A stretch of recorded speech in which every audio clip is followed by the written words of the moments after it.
Pierre Kupferman, c'est aujourd'hui, c'est à partir d'aujourd'hui que 3 millions de familles vont commencer à percevoir l'allocation de rentrée scolaire. Oui, et cette année, le gouvernement a décidé d'en rehausser le montant de façon exceptionnelle, 100 € de plus par enfant pour aider les familles les moins aisées à faire face à la crise. Au total, vous avez un petit peu plus de 3 millions de foyers qui correspondent aux critères financiers pour bénéficier de cette allocation. Alors, si on prend uniquement les parents qui ont des enfants en âge de bénéficier de cette allocation, c'est-à-dire entre 6 et 18 ans, ça fait quand même un petit peu plus qu'une famille sur deux. Et au total, vous avez 5 millions d'enfants qui sont concernés par cette allocation versée évidemment une seule fois par an.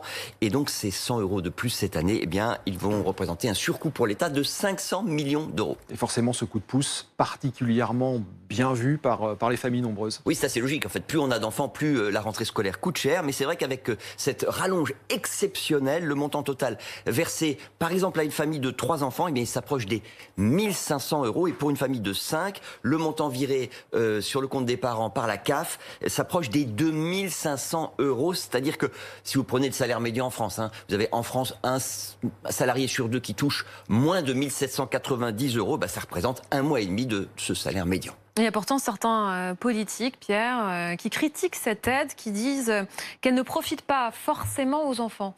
Oui, c'est vrai. Alors c'est une critique qu'on entend quand même plus souvent à droite qu'à gauche, mais quand même, Samia Ghali, l'année dernière, quand elle était sénatrice, membre du groupe socialiste, elle avait plaidé pour une réforme de cette allocation, et avec des principes qui sont assez proches de ceux que défendent 38 députés, les Républicains, qui ont déposé une proposition de loi en février dernier. Leur souhait, c'est que cet argent public serve uniquement à ce à quoi il est destiné, c'est-à-dire aider pour la rentrée scolaire. Et leur idée, elle repose sur 2 piliers: obliger les collectivités locales à donner un trousseau complet aux écoliers, aux collégiens, aux lycéens, et distribuer aux familles les moins aisées des bons d'achat qui ne seraient utilisables que dans un cadre bien, disons, circonscrit, un petit peu comme quand on fait ses courses au supermarché avec des tickets restaurants.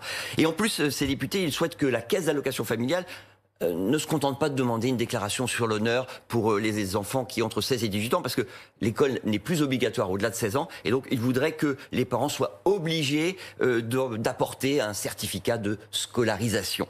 En fait, c'est un débat éternel entre ceux qui considèrent qu'il faut laisser une certaine liberté à ceux qui reçoivent de l'argent, et ceux qui trouvent que l'État ne peut pas donner sans contrôler un minimum. Du grand classique, finalement. Merci beaucoup, Pierre.